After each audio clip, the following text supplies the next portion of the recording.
Hello and welcome. My name is Nathan Mathisen.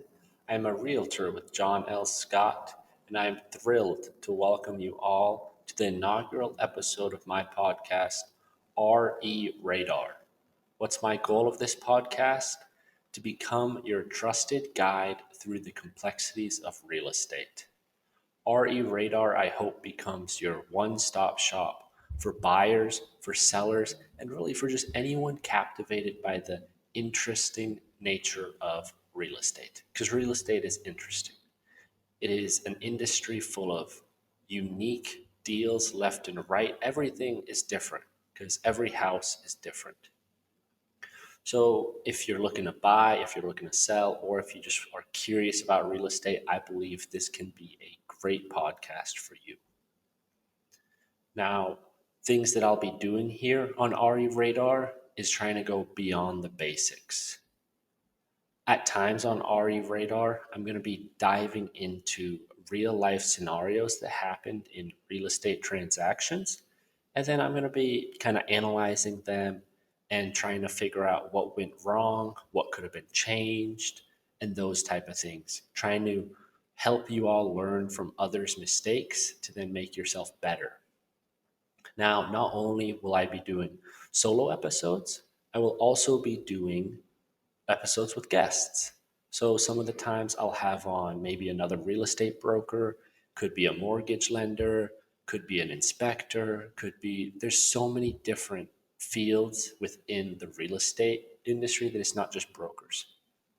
There's so many moving pieces that are required in order to make these deals work. And I want to bring those experts here to inform you all. Now, RE's Radar's mission is just to be the beacon of knowledge in the real estate realm.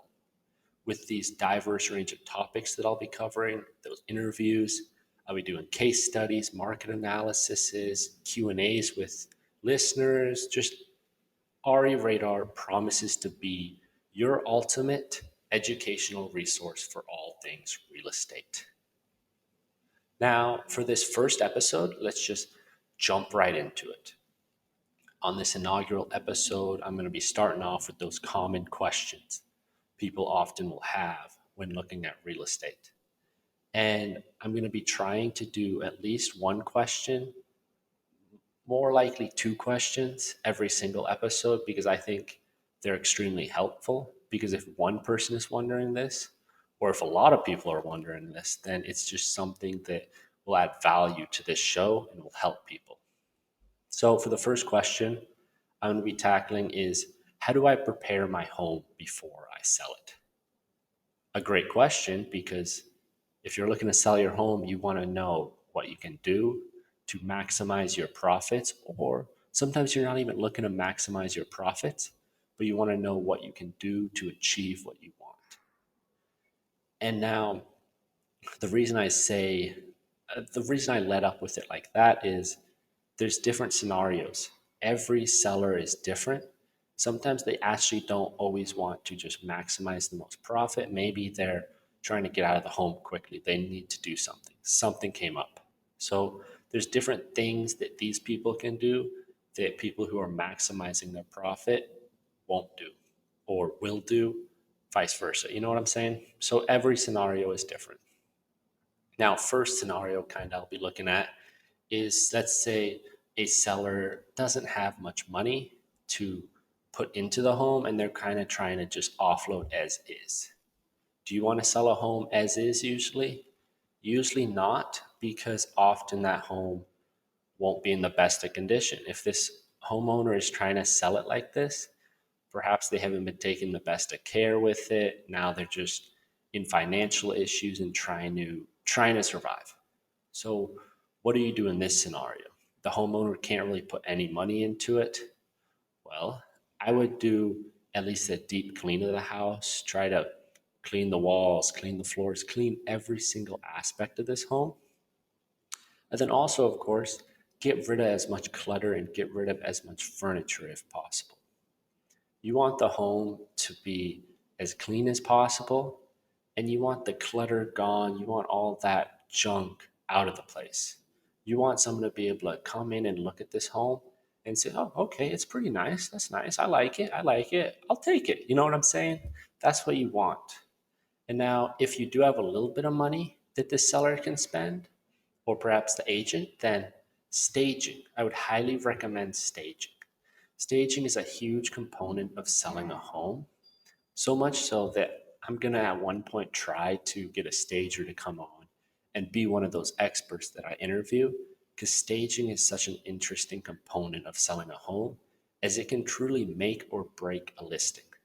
Now, according to data that I found on realtor.com, a staged home can sell on average 88% faster than an unstaged home. And in some of these scenarios, often cases, a staged home can sell for 20% more than a non staged home. Why is this? You're probably thinking, well, it has furniture in it for myself. Why do I need to get rid of my own furniture and pay someone to bring in their own? Well, staging is more than just randomly coming in there and throwing new furniture into place. It's more than that. A stager is oftentimes a designer, and the designer is going to look at the space you have, look at your home, and they're going to plan out what pieces to use and where to put them in order to highlight the best features of your home. Now, one thing a stager is most definitely going to do is get rid of all your personal belongings. They're going to remove them and replace them with more neutral colored or modern furniture, things that don't just scream out at a person like this is someone's clear cut taste. Because the goal of staging is to prepare a home to appeal to the greatest amount of potential buyers. Seems self explanatory, right? If you want your home to sell quicker, then you want as many potential buyers as possible to be interested in it. Now, often, if perhaps the seller left their personal belongings in the home, then it won't be the case, because the seller clearly designed this home to their preferences, and the seller might have bold taste. They might have unique taste, for all you know. They can have taste that the common average person wouldn't like, and that is immediately going to close off potential buyers. That's why you want this furniture, and you want the colors of all this furniture and stuff that the seller brings in to be that neutral, modern, just blends in. You want the furniture to be something anyone can come and be like, okay, yeah, like it. I like the place. The space is nice, a nice couch, nice all this. I can imagine myself living in this home. So if you can just do one thing, or I guess two things, you want to clean up the house, make it as spotless as possible, and then you want to get rid of your personal belongings, store them away, and bring in a stager to make this home as great as possible for as little as money as possible on your end. Now, let's say another scenario here. You're looking to sell the home, and you have the ability to put some equity into it. You have some ability to spend some money, fix it up a bit, and get it looking even better than it currently is. Well, I would say there are about three things you should really focus on. Three kind of big pieces of a home that will, if you can update them and bring them to a newer, better condition, it can bring more buyers in and be effective. So those three things are flooring, paint, and lighting. Those three are key when preparing a house for a listing, when you want to try to net more money and the seller has the ability to put some money down in the process, in the listing process, when it's getting ready to go on market. Flooring, paint, and lighting. But then also perhaps you don't want to do a full remodel this seller. They don't want to redo the whole kitchen, update that to more modern. They just want to do some quick, easier, not too expensive, but not cheap either changes with the flooring, paint, lighting. For flooring, the reason I say flooring is because you're always seeing the floor. So let's say a seller has lived in their home for 15, 20 years and hasn't touched the floor. It's hardwood floor. it's starting to look dull, it's not too appealing, there's faded spots, then I would highly recommend for them to refinish that hardwood, as the floor is something buyers are going to see constantly. Whenever you're in a room, you see a floor. It's always in that peripheral, and it's going to cause a buyer to go, I don't know about this. It's going to make them question. And when a buyer starts questioning, then it's harder for them to buy that home because there's something in the back of their head. The floor is going to bring the rest of the value of the home down. Because when you see something ugly, it makes other things kind of uglier. Now, perhaps this isn't always the case. Sometimes flooring doesn't need to be replaced. Sometimes it's just fine if it's 3-4 years old, or carpet 3-4 years old carpet, no need to replace that. But if the carpet's worn, old looking, stains in it, then it'd probably be best to replace it, put in a new carpet, as once again, that's what people are seeing, that's what people are walking on. And also, I guess another thing is with flooring, if the floor has been recently replaced or refinished, new carpet put in, then that's one less thing for a buyer to potentially have to spend once they buy the home. And that can again create more potential buyers for you. It could bring in buyers who don't have the money to do repairs following their purchase. And that's a good thing for you. As I've been saying, when you're selling a home, you want as many buyers as possible. So now, next up, we're going to talk about why I think paint is a big thing. It's along those similar lines. It's those similar lines of you're always seeing walls. Every room has walls. They're different colors sometimes, and paint can sometimes be polarizing because the seller is going to be using their own taste. Maybe a seller likes a bright yellow wall for whatever reason. Maybe they like that more dark color paint. They like those dark browns on their wall. And that's not what the average Joe is going to be like, oh, I love that paint. You want, again, what I've been saying, as many buyers as possible. You want that walls to be those neutral colors. You want them to be less polarizing. You don't want them to pop in your face, because I'm sure everyone knows there's times when you'll walk into a room, you'll walk into a house or something, and be like, oh, you'll like kind of take a step back, like, oh, this is a lot, just off of the color of the walls. So if you want to have as many buyers as possible interested in your home, repaint the walls, make them those toned down, neutral colors that just blend in.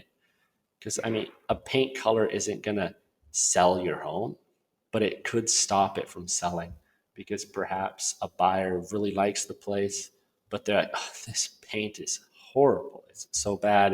And they're in a financial situation where they can't afford to get new paint. They're going to go with a different home.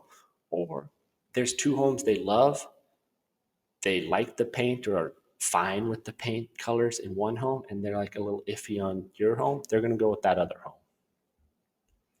Now, lighting is another huge component, as lighting is going to make your home look better if the lighting is good, and vice versa. If the lighting is bad, it is going to make that home look bad. It's going to be dark. It's going to be like, who wants to live in that? And it's also huge for the pictures. The lighting is huge with pictures. As everyone knows, lighting makes or break pictures. It's when you're taking a picture of yourself or whatever, you want good lighting because you want to look your best. It's same with these homes. Nowadays, in today's modern era with technology, almost everyone is going to have looked at these homes they're touring online first. That's where they're going to see them first. They're going to see them online, clicking through pictures. That's what they do online. They don't read through all those descriptions, all that stuff. Yeah, they'll read it a bit, but the main thing they're looking at is pictures. And let's say those pictures were dark, no good light in it.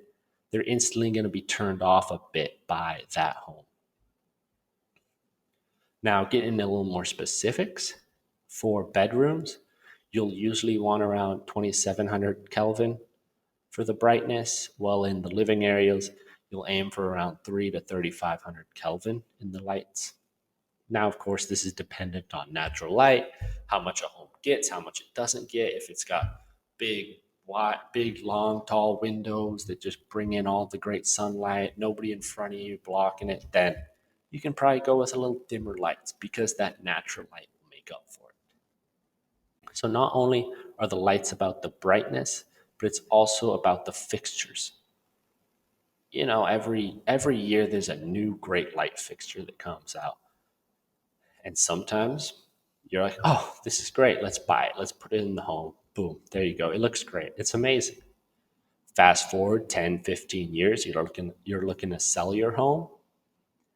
And that light fixture is now seen as, oh, that's so old. That's out of date. There's so much better stuff now.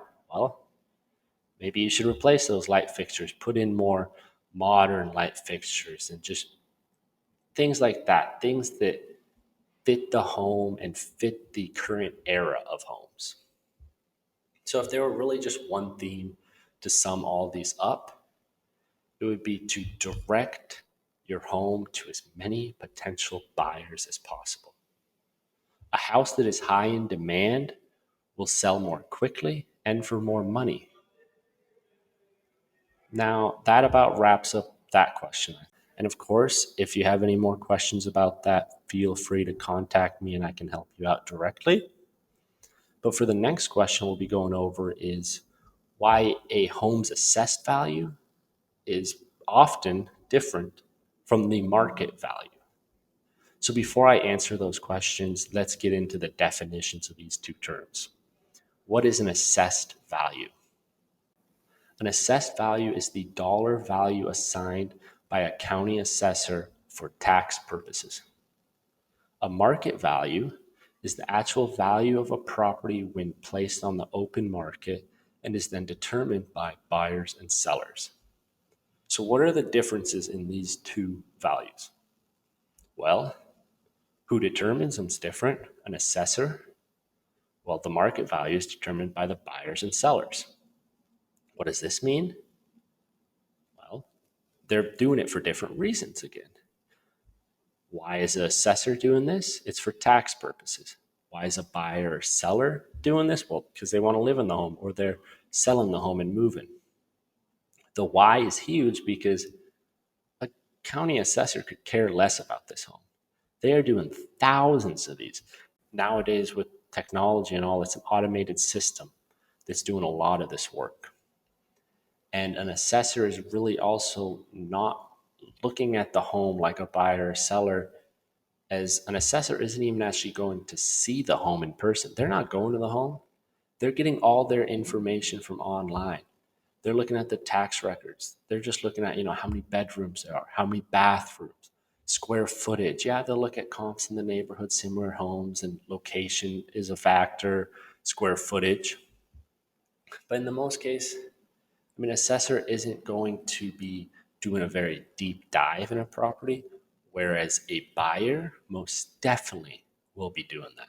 A buyer is going to be looking at every single thing that that assessor is looking at, plus more, as a buyer is going to be going to that home. They're going to be looking at all over in it. They're going to be looking at the style of the home, different features it has, layouts of the home, open floor plan, more closed floor plan, how much gardening space it has, all these different driveway, like paved, dirt, rocks, gravel. Like, you know what I'm saying? Like, a buyer is doing so much more work on a home than an assessor. So this can often change those values. An assessor isn't going to put as much into it as a buyer. That's really what it comes down to. A buyer and seller are looking at an entire home, specifically a home, the home. Whereas an assessor is kind of just outside perspective, looking at the statistics of this home. Now, there's another value that often is, I guess, more important and very important, and that is the appraisal value. The appraised value is what the lenders will rely on when underwriting your loan. So it's very important because let's say that appraised value comes in much lower than that offer the buyer had for that home. What's going to happen in this scenario? If the appraised value is for 600,000, let's say, and your offer for this home was 800,000.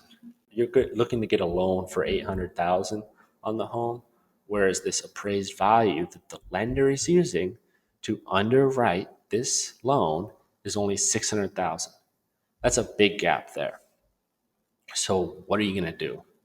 How can you stop this first from happening? How can you try to help this appraised value be closer to that 800,000 versus the 600,000? Well, really the biggest thing, and one of the few things you can do that could make an impact, is being present when the appraiser is valuing the home. It's best if the listing agent is also there along with you as the buyer's agent, as the listing agent is obviously going to know even more about the home. They're going to know all the stuff the seller loves, and each of you guys will be able to point out these great features. You're going to point out the features, and you as the buyer's agent or as the buyer, knowing the buyer, you'll be able to point out the reasons why they valued the home at this and kind of why they offered that money. Essentially, that's what it is. You're helping the appraiser do his job by saying, check out this beautiful garden they have. Check out this view they have. You're trying to make this home appear in the best light possible, exactly like the listing agent is trying to do. You're pointing out those great features. And you also just want to, be friends with the appraiser. You want to be nice to them, as when you're nice to someone, they can be nice back to you. I'm not saying it can make a difference, but perhaps it can make a couple thousand different maybe.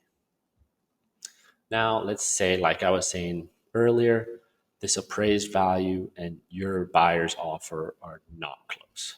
What can you do? If your client is in a situation where they just really, really want this home, it's like, this is my home. And the easiest solution to that then would, of course, be just pay the difference in the appraisal amount to your offer amount in cash. Sometimes that's not possible, but sometimes it is possible. If your client, your buyer, is in that financial position and they really want this home, then they can always make up that difference in cash. Another potential option for you is to request the appraiser to go back out there and check it out again. Do a new walkthrough. Maybe there is something they missed somehow. Maybe you weren't able to be with them for that first appraisal. You can request to get a second one. And if they do it, then you go out there this time. You do your job as your client's agent, and you help try to get that value boosted. So that's really it for these value talks for now: appraisal, assessed value, market value. 3 different types of values that can, in some cases, be different. And kind of why that is. I hope you learned about that, and I hope it helped you out. And again, like I'll be saying, if you ever need any more clarity with these questions, feel free to reach out to me. So now moving into the next topic, it is going to be the random city one. For this topic, I think it's really cool because oftentimes you're so locked into your area. Like I grew up here in the Seattle area, so I'm locked in this market. I know a lot about it, but I don't know about a market in Idaho. I don't know about the market in wherever. So just by doing this is something that's very interesting to me, and I think is interesting to other people. Let me know if it isn't, and maybe I'll stop doing this segment. But until then, each time I'll be just selecting a random city through a website called Earth Roulette. And now if you're watching this podcast on YouTube, then you'll also actually be able to see these cities and see some images I have for them. For this episode, the random city I've ended up with is Spanish Fork, Utah. Now, Spanish Fork is in the north part of Utah, just south of Provo. And as of 2021, Spanish Fork had a population of 44,000. So it's a pretty small city, not the biggest place. It's in Utah, so it's mountainy, hilly, kind of that type of a city. And in January of 2024, the median home prices here was 474.5 thousand, according to Realtor.com. That is 9.2% down from the previous year. So from January 2023, this 474.5 thousand was 9.2% less in the median home list price. Now, the median home sold price in January 2024 was 415.3 thousand. The market here in Spanish Forks is a buyer's market. The buyers have the advantage. Median days on market is 57 from January. Now, as you see here, the median list price versus the median sale price is a decent difference. It's about a $50,000 higher median sold, or median list price is 50,000 higher than the median sold price. Why might that be? There's a few different things. The market, what the market is, will affect that. A buyer's market like this is can sometimes cause that median sold price to be a good amount lower than the median list price, as sellers don't have the advantage here. So buyers sometimes will purchase a home for lower list price, just bringing down that median sold price compared to the median list price. Now, of course, another big factor is simply the idea that less buyers can afford higher priced homes. The market for a mid-range, lower range home, there's more people who can afford that than these 1.5 plus $2 million homes. So that's also going to do it, because those high priced homes will sit on the market. And so they go into the median list price data, but the median sold price, they don't get counted in that because they're sitting on the market. And just for, as this is the first episode, I'll do a little comparison from this Spanish Fork, Utah, straight up to Seattle, as the median list price in Seattle from January was 790,000, median list price 790, median sale price 750. Now, a Seattle market is a seller's market, and as you can see, it still has about here's 40,000, but that's close to 50,000. You know what I'm saying? So that median sale price is 40,000 less than the median list price. And in Seattle, even in a seller's market, that's the case, as for the second reason likely. Higher priced homes sit on the market longer, less potential buyers for them. Now, let's look at an actual home in Spanish Fork, Utah for sale. Now, on my screen, I have pulled up this example of a home listed in Spanish Fork, Utah. Now, this is a new construction home. It's a 3-bedroom, 2-bathroom, 3,600 square foot home. Its list price is $640,000. There's no HOA here. And in Seattle, this new construction home, this size, that'd be gone in an instant at that price. In Spanish Fork, Utah, where it's a buyer's market's not very hot, it's been sitting on the market for 235 days. That's a long time to sit on the market. And at this price, you'd think it's crazy. That's what this segment is bringing. I think it's informing people. I hope it informs you guys, just showing how markets are different all across the world. Or I guess all across the world, but I'll be focusing all across the United States. As next up in this random city, I'm going to Sugar Land, Texas. Sugar Land is right next to Houston. It's a little southwest of it.